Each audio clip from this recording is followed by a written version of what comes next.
la mesa. Voces sobre la mesa. Estamos en total desacuerdo ante un modelo de sociedad que tiene como uno de sus principios estructurales la desigualdad y discriminación. Ahorita un niño de 5 años le das un teléfono, pues se queda en el teléfono. O sea, antes los niños aprendían más.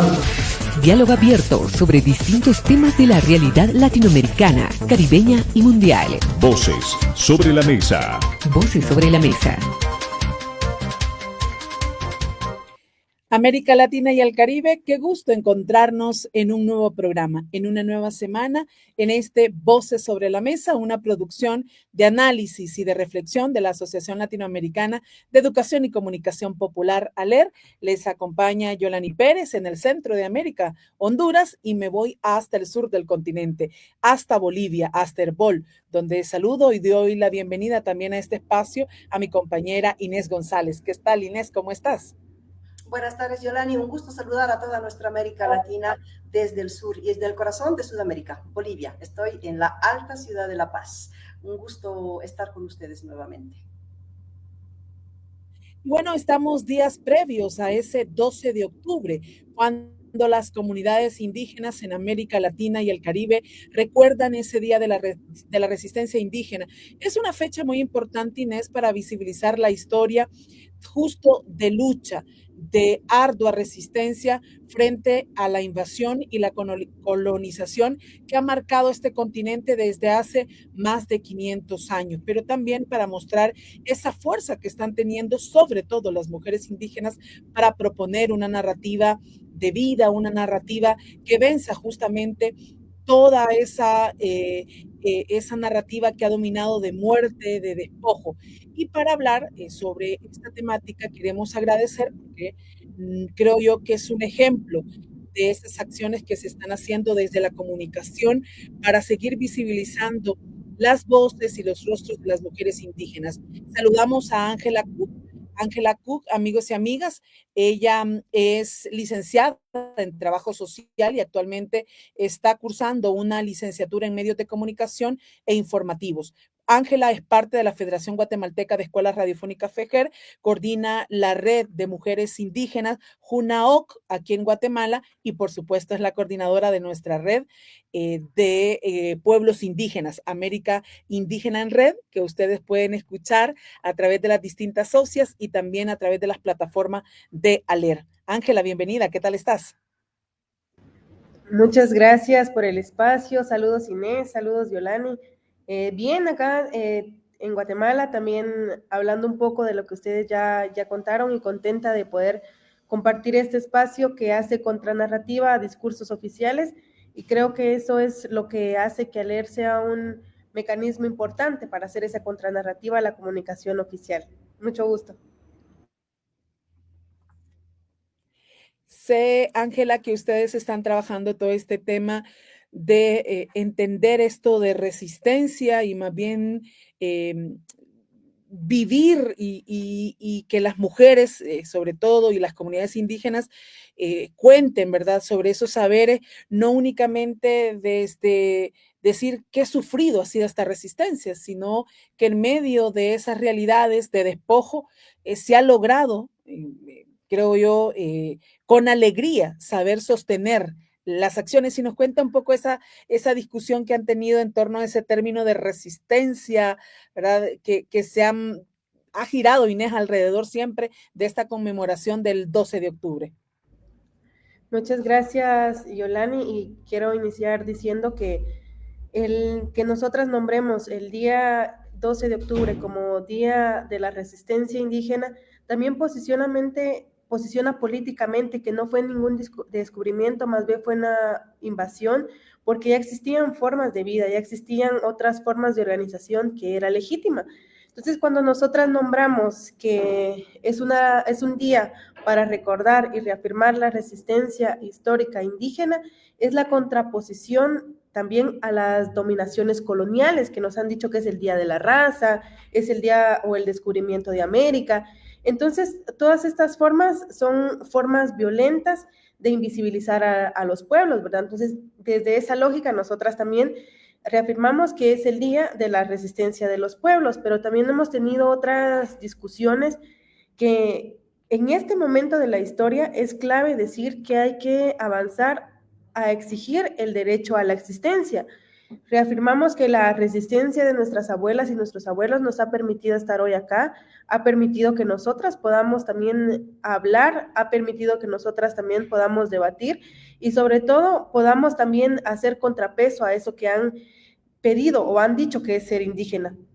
Pero vamos más allá, porque también hemos analizado mucho o hemos hablado un poco acerca de cómo ven la resistencia, que en nombre de la resistencia también han existido muchísimas masacres, han existido muchísimos genocidios, en Guatemala un genocidio reciente, y entonces creemos que decir que el paso de la transición de la resistencia al derecho a la existencia es nombrar también que la resistencia ya triunfó y nosotras somos el resultado de esa resistencia que triunfó cuando estamos nombrando esto que está pasando, cuando estamos buscando también posicionar nuestras formas legítimas de vida, no desde una mirada colonial, no desde una mirada folclórica, sino desde una mirada que reafirma que nuestras existencias son políticas, son cotidianas y también son históricas. Entonces, hemos discutido un poco de cómo pasamos ya no solamente del discurso de la resistencia, que claro que es importante nombrarlo, pero no estar solamente ahí, sino avanzar ahora mismo al derecho a exigir nuestra existencia. Y en ese derecho a exigir nuestra existencia, nosotros decimos hay que recuperar todos los espacios mediáticos, los espacios políticos, los espacios en el gobierno, los espacios que nos corresponden legítimamente a nosotras y nosotros. Bien, Ángela, gracias por esa introducción. Bolivia es probablemente un referente, por lo menos latinoamericano, de avances en ese sentido. Las normas bolivianas exigen que haya 50%, por ejemplo, de presencia femenina en las siglas políticas. Hoy tenemos más del 50% de mujeres en la Asamblea Legislativa. Así ha pasado también antes con una importante presencia indígena. Sin embargo, el colonialismo interno, que probablemente es con el que hay que batallar ahora, permanece. Y esas estructuras no se han cambiado. Y de hecho, los y las indígenas que han ejercido poder en estos 20 años han replicado y han sostenido ese sistema. ¿Cómo ves tú esto? ¿Hay una mirada crítica? Tú decías que los pueblos indígenas y las mujeres en particular tienen que tomar el poder. Eso es muy importante, pero ¿están trabajando en planteamientos políticos que permitan cambiar las actuales estructuras de nuestros países, el de Guatemala en particular, que es donde tú estás y donde desarrollas tu actividad? Gracias, Inés. Sí, totalmente. Creo que Bolivia es uno de los referentes de cómo los estados deben garantizar no solo de forma simbólica la existencia y la visibilización de los pueblos, sino debe hacerlo desde sus legislaturas, de reconocerse como un estado plurinacional, tal cual lo hacen ustedes. Y como bien lo mencionabas, esa ha sido una lucha histórica que probablemente no ha tenido pasos firmes, porque muchas veces desviamos estas luchas hacia otras acciones y no nos centramos en lo que queremos lograr. Creo que en Guatemala en este momento hay un paso significativo y es que tenemos una claridad política de que nuestra presencia en estos espacios no es el fin, es un mecanismo para llegar al fin, que es que el Estado reconozca nuestra existencia y nos permita existir tal cual. Y quizá una de las cosas que a nosotras nos movió mucho es pensar que el movimiento indígena, el movimiento campesino, el movimiento urbano, digamos el movimiento rural, aunque tengan diferencias, hay que buscar un mecanismo para unir las cosas que nosotras creemos que nos conviene a todos los movimientos. Y en este sentido, por ejemplo, hay una propuesta del Estado plurinacional.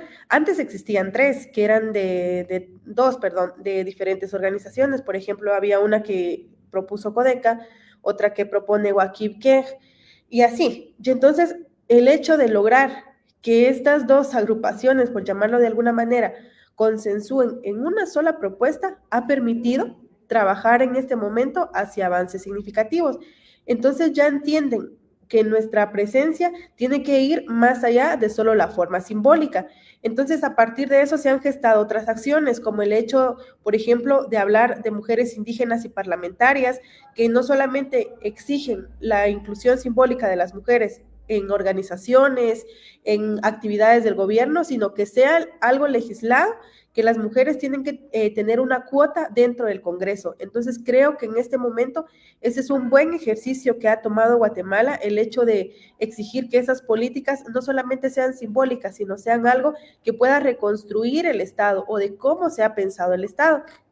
Creo que se ha avanzado mucho también en que, a pesar de algunas diferencias, el movimiento indígena y el movimiento campesino se han logrado detener y movilizar este país. Y prueba de ello es el paro del 2023-2024, que duró más de 100 días. Y en este paro, ambos pueblos, los pueblos en general, estaban articulados para sostener este paro. Entonces eso pone en el imaginario social que los pueblos organizados, que el pueblo de Guatemala, el pueblo indígena y campesino, está organizado, y eso le permite gestar acciones que paraliza o mueve a un país. Y creo que lo han hecho muy bien. Creo que también se han replanteado mucho el hecho de solo basta que sea una persona indígena para garantizar condiciones dignas. Se han replanteado también cómo avanzar, porque no solamente es la representación en los puestos de toma de decisión, sino que le permitan también trabajar desde ahí. Entonces, creo en este momento que por lo menos en Guatemala ha existido un avance significativo cuando se logran articular en una sola propuesta para el Estado plurinacional de Guatemala.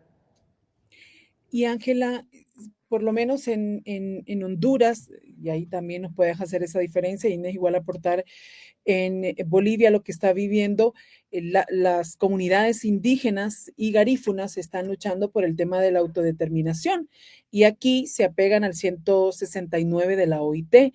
¿Cómo evalúan y cómo evalúas particularmente este convenio, y si es el marco que se requiere para garantizar esas mínimas condiciones de autodeterminación de los pueblos en esta América Latina o el Caribe, o más bien hay que buscar otro tipo de instrumentos para poder garantizar?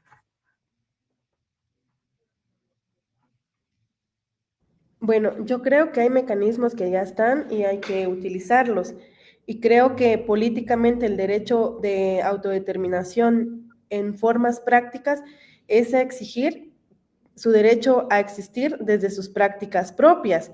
Porque acá, por ejemplo, se trabajó mucho, claro, en la autodeterminación, porque eso mostraba de alguna forma estadística cuántas personas estábamos acá en Guatemala.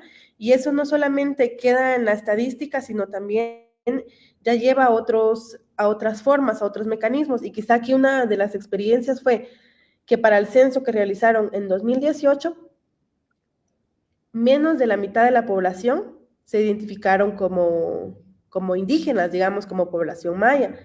¿Y eso qué pasaba? Ponía en el Congreso de que no hay que avanzar en políticas en favor a los pueblos originarios porque no somos la mayoría de este país. Entonces, con tener una legislatura que cumpla ciertas necesidades o que solvente ciertas formas, con eso ya cumplíamos todo. Pero creo que el ejercicio de la autodeterminación también implica el derecho a reconocer que la autodeterminación va más allá de la ropa, del idioma, del territorio en el que nosotras vivimos. Y eso sí es importante. ¿Qué otros elementos conlleva la autodeterminación?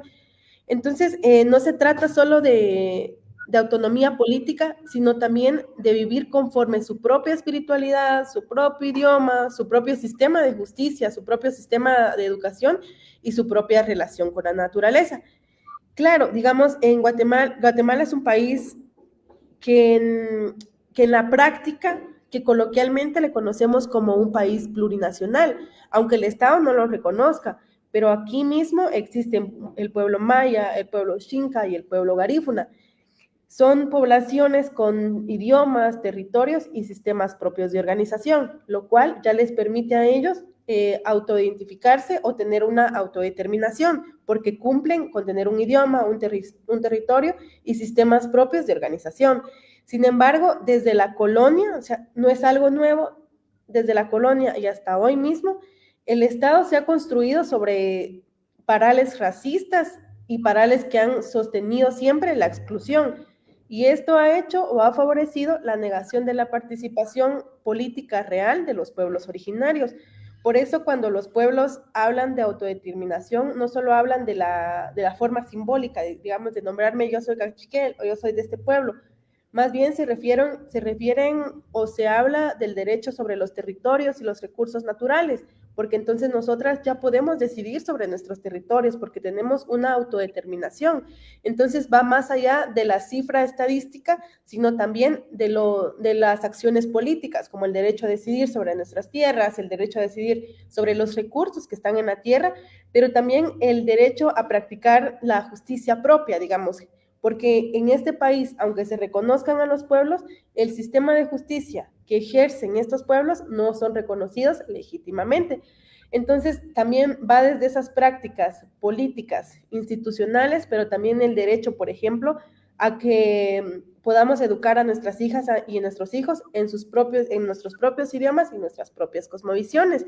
El derecho a comunicar desde nuestros propios medios, desde cómo nosotras hablamos, desde estas formas coloquiales que sostienen las cosmovisiones de los pueblos. Entonces, creo que en Guatemala esto es lo que ha sucedido, ¿verdad? Que la autodeterminación no solamente se ha visto como una cifra estadística, sino también el derecho a garantizar que nosotras podamos sí decidir sobre nuestros propios recursos. Y acá el claro ejemplo es que en el territorio Xinca, por ejemplo, existió una minería. Entonces, ahí decía, era un territorio Xinca, y el Estado decía, pero si Xincas ya no hay. Y entonces ya vino el pelear, digamos, si tenemos posibilidad, no hablamos Xinca, no vestimos con nuestra indumentaria, pero estamos aquí, somos el territorio. Entonces, la autodeterminación también creo que se ha pensado, o cómo se califica la autodeterminación, se ha pensado desde estándares que no siempre responden a los nuestros. Entonces, para ser Xinca, por ejemplo, debes vestir Xinca, debes hablar Xinca, y si ya no tenés esas prácticas, ya no podés identificarte como tal. Pero creo que ha sido eso, como el derecho político de la autodeterminación, para tener una decisión política, una decisión firme sobre cómo actúan sobre nuestros recursos y cómo actúan también sobre las soberanías de los pueblos. Quizá un desafío importante es, Ángela, conciliar la lógica de los estados-nación con las organizaciones ancestrales, vamos a decir, pueblos indígenas. Otra vez, Bolivia ha avanzado muchísimo en el marco normativo, pero la realidad es muy compleja. Por ejemplo, hablando de una justicia propia que se practicaba en los pueblos originarios, ha generado mucha polémica, sobre todo en materia de género. En muchas comunidades en Bolivia, por ejemplo, cuando un hombre comete abuso sexual contra una mujer, una niña, un adolescente, lo que fuera, la comunidad lo que resuelve es que pues el hombre se haga cargo y formen una familia. Eso desde la justicia ordinaria no se ve así. Y entonces se producen conflictos, ¿no? Entre nos autodeterminamos y ejercemos nuestra justicia, y esta es nuestra manera de ejercer justicia, con estas otras miradas de los estados-nación que tienen una mirada de derechos humanos, por ejemplo. Entonces es complejo el panorama. ¿Cómo conciliar esas lógicas de Estado-nación con las lógicas de la organización de los pueblos indígenas, que probablemente tienen una matriz similar en todos los pueblos originarios de América Latina?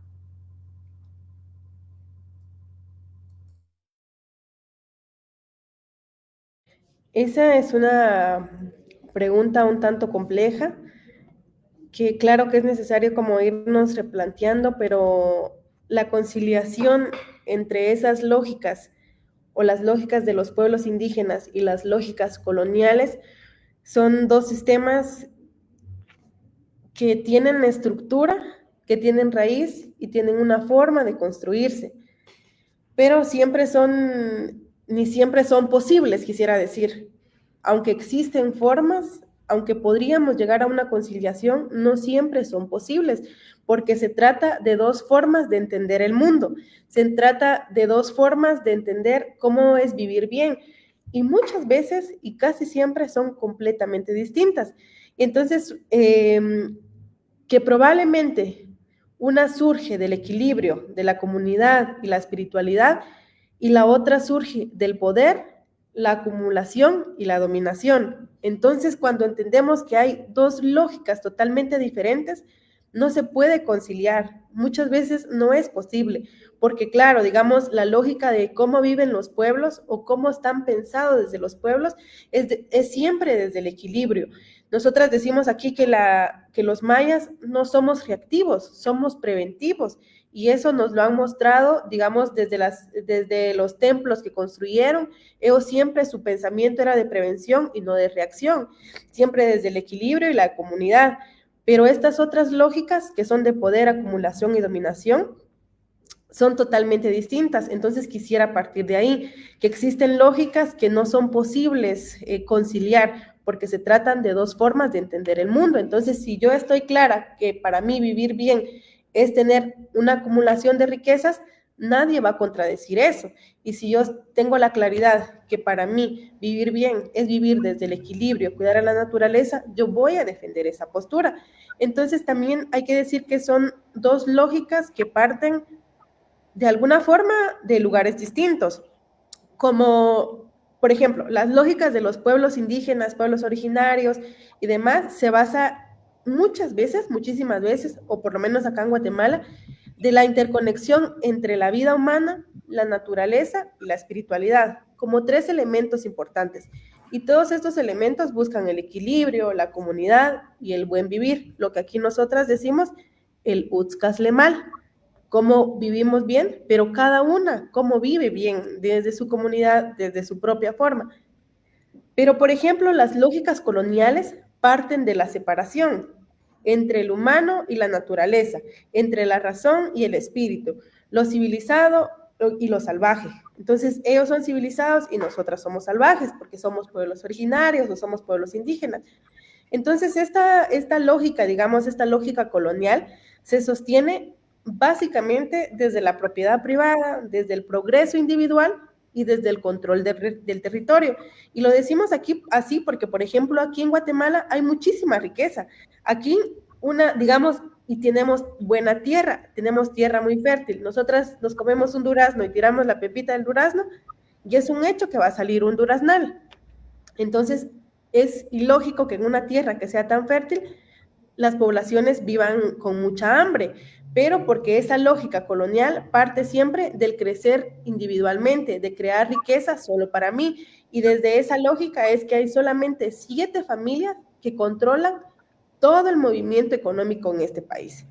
También creo que la conciliación no significa muchas veces rendición, o que nos rendimos, o que una de las partes tenga que rendirse.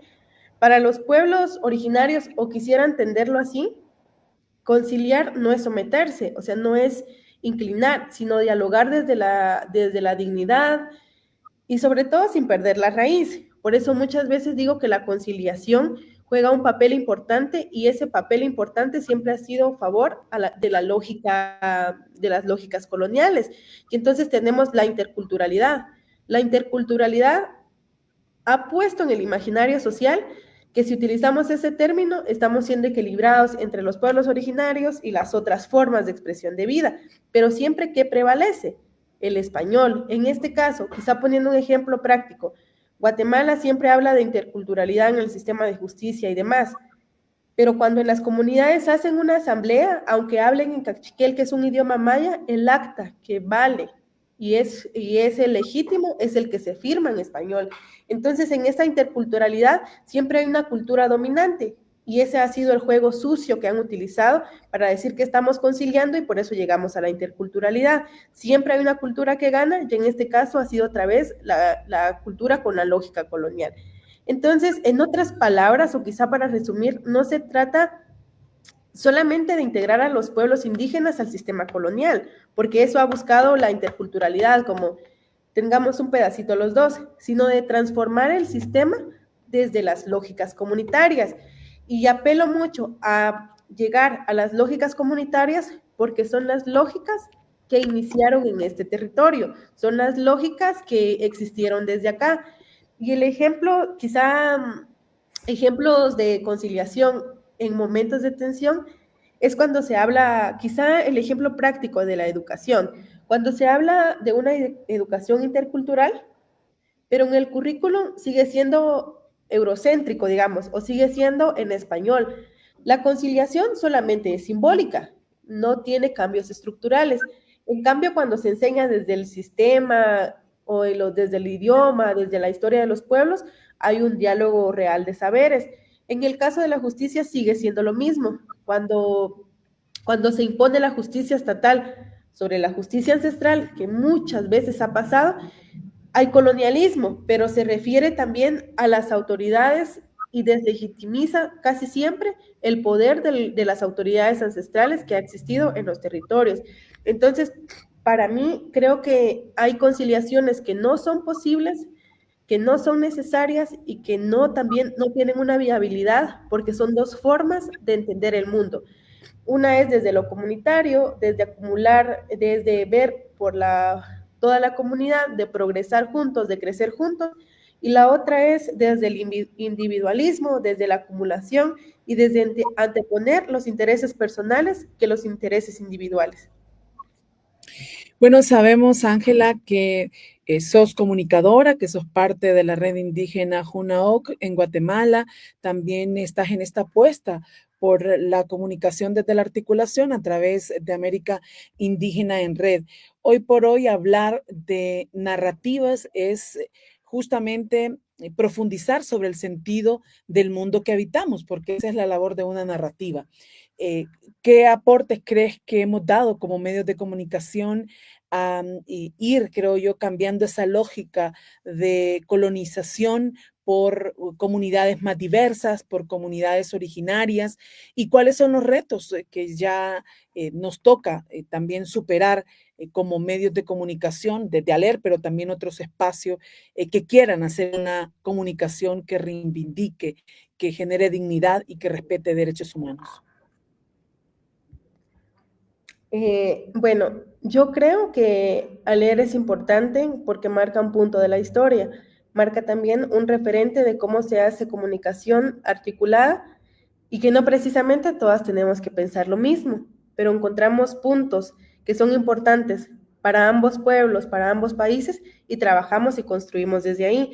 Por eso creo que el trabajo que hace ALER en la construcción de redes es sumamente importante. El trabajo de comunicación como tal.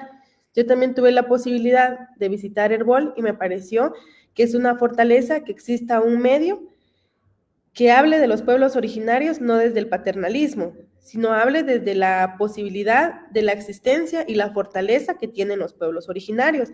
Y creo que el aporte significativo que hace ALER es poder reunirnos a todo el continente para hacer estos diálogos, para decir qué está pasando en Bolivia, qué está pasando en Perú, qué está pasando en Ecuador, y cómo nosotras decimos, esos patrones son los patrones que están en todos los pueblos, específicamente en los países donde hay pueblos originarios, y cómo nosotras le buscamos una solución.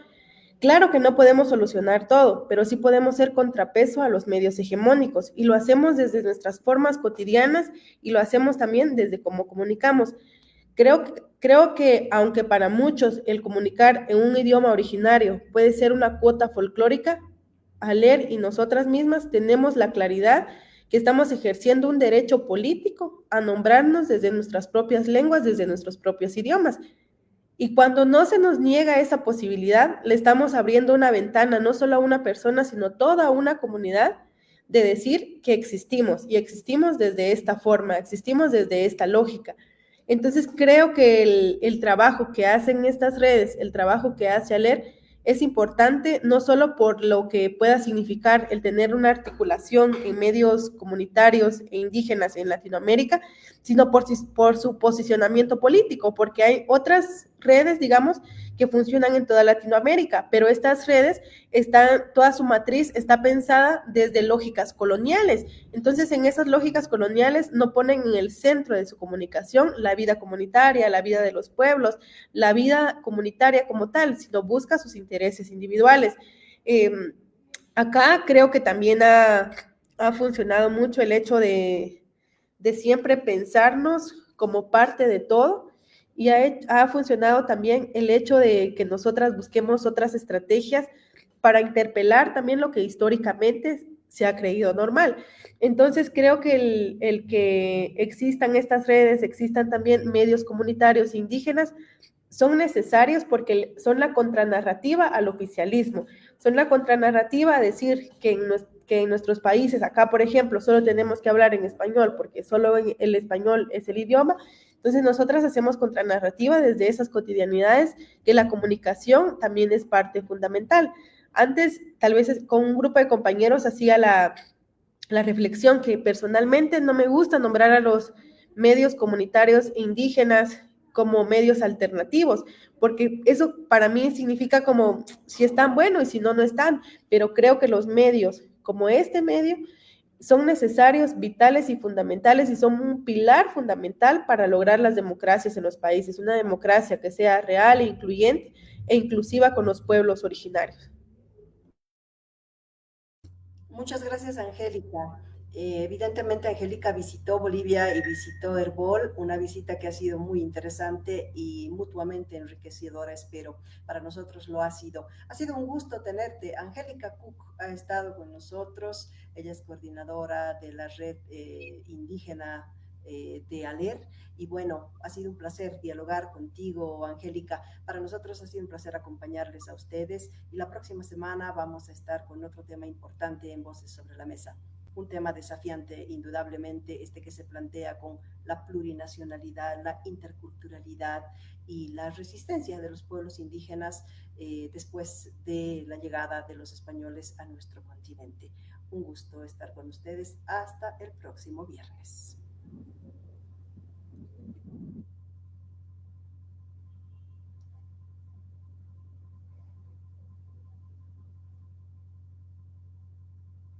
La Asociación Latinoamericana de Educación y Comunicación Popular, ALER, presentó Voces sobre la Mesa. Voces sobre la mesa. Estamos en total desacuerdo ante un modelo de sociedad que tiene como uno de sus principios estructurales la desigualdad y discriminación. Ahorita un niño de 5 años le das un teléfono, pues se queda en el teléfono. O sea, antes los niños aprendían más. Diálogo abierto sobre distintos temas de la realidad latinoamericana, caribeña y mundial. Voces sobre la mesa. Voces sobre la Mesa.